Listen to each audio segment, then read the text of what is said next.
Bonjour, je suis Sophie Dion, animatrice des chroniques santé de la pharmacie Uniprix Daniel Lachance de Montmagny. Aujourd'hui, on va parler voyage. Voyage, ça fait rêver, mais il faut bien planifier notre voyage pour ne pas se mettre dans le trouble. Donc, on va rencontrer Daniel Lachance, propriétaire pharmacien du Uniprix de Montmagny.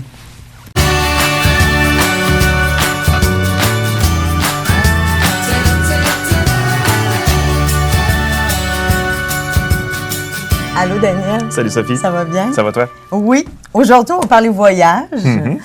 C'est sûr qu'avec le temps froid qui s'en vient, on a envie de partir au chaud. Mais pour partir la tête sereine, il faut s'assurer que tout est bien fait. Hein? Oui, c'est certain parce que, bon, évidemment, tout dépendant du pays où on va, bon, il y a des endroits que, oui, c'est correct, on a des systèmes de santé qui sont corrects, là, mais c'est sûr que, bon, si on est dans le fin fond de l'Amazonie puis qu'on on est mal pris, bien, ça se pourrait qu'on s'ennuie de notre mère. Donc, effectivement, il faut quand même bien planifier notre voyage au niveau santé. Donc, puis, tu sais, souvent, bien, tu sais, les gens ne savent pas toujours où se référer, tout ça. Donc, c'est pour ça que je pensais que ça pouvait être intéressant d'en discuter aujourd'hui un petit peu. Oui, parce que puis les voyages, là, dépendamment si quelqu'un va à Cuba, quelqu'un va en Grèce, quelqu'un va en Irlande, on s'entend, c'est des types de voyages complètement différents.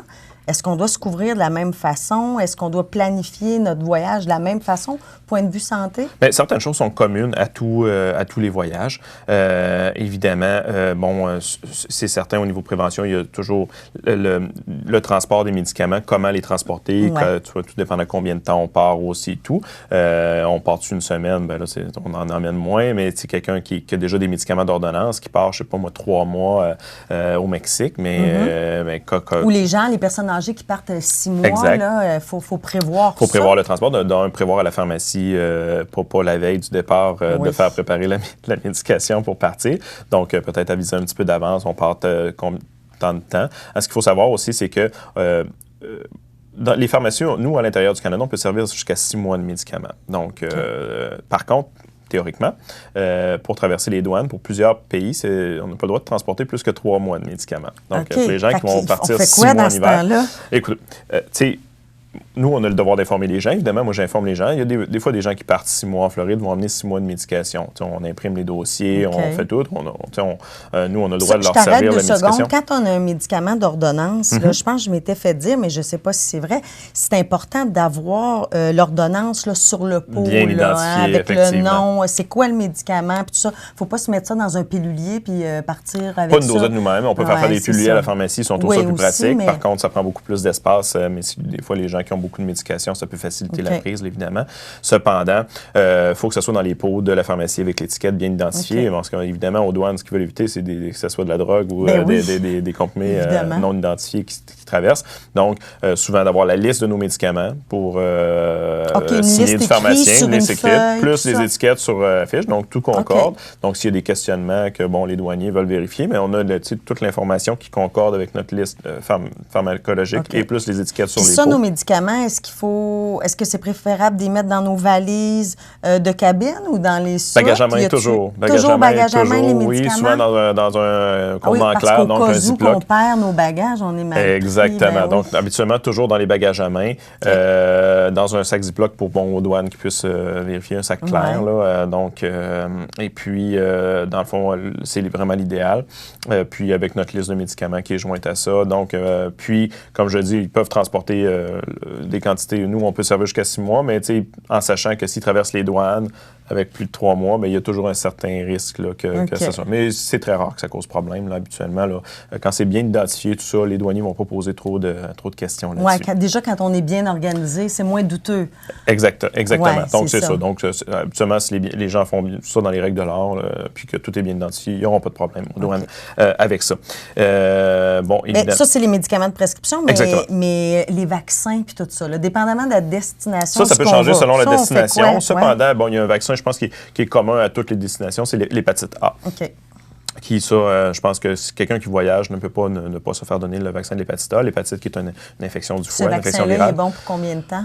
À vie. OK. Ben, fait qu'un coup qu'on l'a eu, c'est réglé. C'est exactement. Donc, c'est 2 doses. Et puis, des fois, pour ceux qui n'ont pas l'hépatite B non plus vont donner maintenant l'hépatite A et l'hépatite B qui peut se donner dans le même, parce que bon, c'est pas beaucoup plus dispendieux, puis tant qu'à faire, mais maintenant, les jeunes c'est dans le programme, l'hépatite B dans le programme de vaccination, là, mais enfants. Pas l'hépatite A. Exactement. Donc, c'est important, quelqu'un qui voyage, de se faire donner ce vaccin-là, qui est commun, je dirais, à tous les voyages. Pour le reste, après ça, bien, les vaccins vont être spécifiques à chaque destination. Okay. Il y a des endroits dans le monde où on n'a pas besoin d'autres vaccins autres que ça. Mais tu sais, à certains endroits en Asie, en Afrique notamment, fièvre jaune et compagnie, il y a d'autres types de vaccins qui peuvent se donner. Donc, évidemment, c'est bien important de vérifier. Donc, ici, dans la région de Montmagny, c'était encore le CLSC là, pour ce qui est de la vaccination, les infirmières qui sont là. Donc, qui vont bien informer là, pour la vaccination selon la destination. Donc, on ne va pas se faire vacciner en pharmacie. Pas pour le moment. Par contre, vous êtes capables, les pharmaciens, de nous dire qu'est-ce que ça nous prend comme vaccin. Exactement. Dépendamment d'où on va, nous conseiller et nous diriger vers les bonnes personnes, c'est ça. Mais c'est pas dit que ça sera jamais en pharmacie. Ceci dit, pour le moment, c'est encore le CLSC à Montmagny qui s'en occupe pour ce qui est de la vaccination pour la santé voyage. Ça, faut appeler, on prend un rendez-vous? Oui, directement avec les services courants au CLSC, puis ils vont bien vous renseigner pour ce qui est de la vaccination. Donc, ça, c'est vraiment important de vérifier ça avant de partir, évidemment, c'est une des priorités même. Ensuite, quelque chose qui peut être commun à beaucoup de voyages, tout dépendant, évidemment, où on va, mais certains décalages horaires. Là, évidemment, il faut changer de... Quand on va dans le sud, il n'y en a pas, mais aussitôt qu'on change donc, évidemment, des fois... Bon, la plupart des gens n'auront pas nécessairement des problèmes, mais il y a des gens qui savent qu'ils ont des problèmes avec le décalage horaire. Il y a des choses qu'on peut recommander pour ça, des petits trucs. Couverture d'assurance, ça n'a pas vraiment nécessairement rapport avec les médicaments, mais c'est important. Il y a des gens qui partent sans prendre de couverture d'assurance voyage. Puis ça, c'est vraiment un nid à problème, là, parce que s'il arrive quelque chose en voyage puis qu'on n'a pas de couverture d'assurance, ça peut coûter une fortune, même hypothéquer une maison. Donc, c'est vraiment important de prendre ça en considération puis de prendre une assurance voyage avant de quitter. Là, peu importe la destination. Puis dans les petits produits là-bas qu'on doit amener en voyage, là, les petits onguents, les antihistaminiques. À un moment donné, on ne le sait plus, là, je privilégie quoi, qu'est-ce que j'apporte pas, qu'est-ce qui est important d'avoir, l'essentiel? Bien, je pense que commun à tout voyage, ça dépend aussi de tu sais, si on veut avoir tout ce qu'on a à notre main, parce qu'il y a des pays qui ont tout de disponible, il y a des pharmacies et tout ça. Fait que la destination rentre en ligne de compte. Exactement, aussi, sauf que des fois, ça ne nous tente pas nécessairement d'être obligé d'aller passer une pharmacie qu'on est en voyage. Tu sais, fait que je pense que quelque chose pour quand tu es d'un voyage où tu comprends pas la langue, puis c'est écrit. Exactement, ça te tente pas. Donc, tu sais, des fois, d'avoir un antidouleur, tu sais, ça peut être bien, soit Tylenol ou Advil, tout dépendant de notre reste de notre dossier pharmacologique, ça. Donc, je pense que c'est un incontournable d'avoir ça qui peut faire un antipyrétique pour la fièvre puis un antidouleur.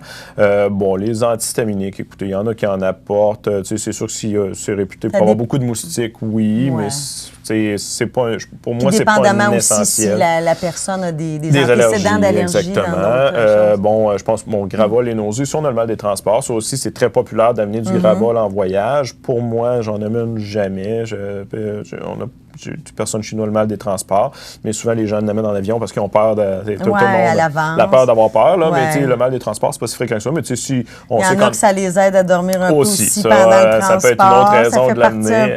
Exactement. Pour les bonnes raisons, mais pour le sommeil, mais bon, écoute, c'est pas si grave. Mais ceci dit, t'es pas trop avoir peur du mal des transports. On le sait souvent, si on se promène en autobus, derrière dans un auto, on est malade, mais il y a plus de risques, là, mais sinon, ça peut être quelque chose qu'on peut apporter. Bon, évidemment, pour l'Imodium, pour la diarrhée, tout dépend de la destination aussi, ça peut être utile. Pour ce qui est des crèmes, tout ça, les cosméticiennes peuvent bien conseiller pour les crèmes solaires, crème hydrater la peau. C'est toutes des choses qu'on ne veut pas courir après ça là-bas, surtout qu'on est dans des pays Et surtout sud. ne pas faire l'erreur que j'ai déjà faite, acheter une crème solaire dans un genre de Dolorama ou quelque chose comme ça. Genre Banana Boat. Puis ça coûte un gros coup de soleil. Oui, puis des fois, très parfumés, il y a des excipients qui peuvent être allergènes aussi. Il y a des gens qui peuvent faire des bonnes réactions à ces crèmes-là. Donc, bon, effectivement, juste de s'assurer d'avoir une crème qui est recommandée par l'Association canadienne de dermatologie, puis bon, évidemment, qui a une bonne couverture UVA, UVB, mais ça, soit le pharmacien ou le cosméticien peut bien renseigner là-dessus à la pharmacie.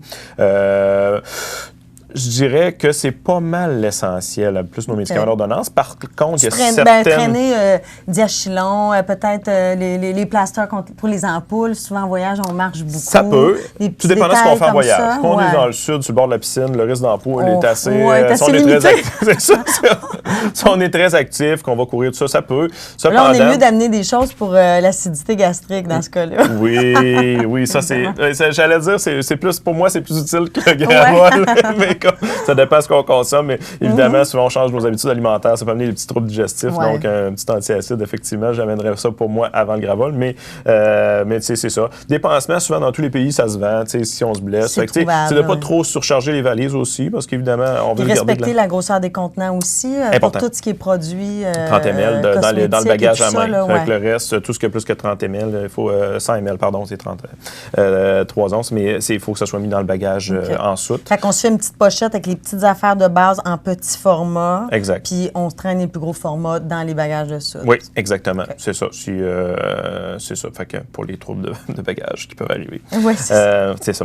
Par contre, là, on parle des petites choses en vente libre, mais évidemment, certains pays, on peut prescrire, par contre, certains médicaments pour le pharmacien peut prescrire en prévention de certains problèmes de santé, qu'on part que ce soit dans le sud ou ailleurs. Donc, comme par exemple, le plus courant qu'on va prescrire, c'est pour la diarrhée du voyageur, qui est quand même autour de jusqu'à 5 % des gens qui peuvent avoir un épisode de diarrhée en voyage. Ça vient briser un voyage. Évidemment, un peu plate, oui, c'est ça. Dans le sud, écoute, si on peut te traiter rapidement, mettons. À la plage, sur le bord de la piscine. Non, c'est pas super. Donc, le pharmacien peut le prescrire. En fait, le pharmacien peut évaluer où votre destination vous allez, outre la vaccination. Par contre, peut évaluer les besoins qu'on a pour ce qui est de la médication prescrite. Est-ce qu'il faut aller voir, on n'a pas besoin d'aller voir un médecin pour se faire prescrire ça? Vous pouvez le prescrire directement. Exactement. Mais ce n'est pas en vente libre? Non, c'est sous ordonnance du pharmacien. En fait, c'est qu'on va questionner. En fait, pourquoi c'est vraiment sous ordonnance? Mais on ne donne pas des antibiotiques en vente libre au Canada pour n'importe quoi. On ne veut pas que les gens commencent à acheter des antibiotiques puis se traiter pour des problèmes qu'il ne faudrait pas. S'auto-traiter, exactement. Cependant, en prévention, comme ça, on peut le faire. Souvent, ce qu'on va faire, on va évaluer où vous allez, dans quel contexte aussi, parce que il y en a qui vont en République pour les vacances, mais pour y aller pour un voyage humanitaire aussi. Ben oui. Donc, dans un 5 étoiles sur le bord de la plage, le risque de diarrhée est peut-être moindre que si on demeure 2 mois dans une famille en République. Donc, évidemment, c'est tout ça qu'on évalue. On évalue les besoins. Donc, que ce soit, c'est ça. Pour la diarrhée du voyageur, le plus fréquent, on va prescrire un antibiotique au cas où.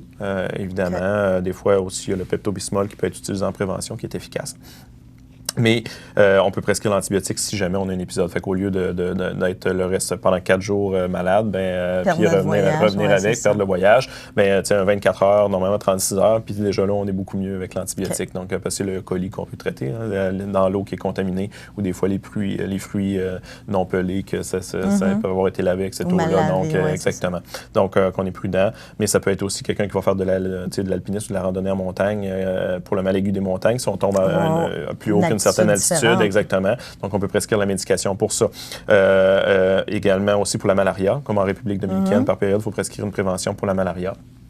Donc, ça, on peut intervenir pour ça, le prescrire. Fait que c'est tous des petits problèmes comme ça qu'on évalue selon la destination, qu'on peut évidemment prescrire la médication appropriée pour ça.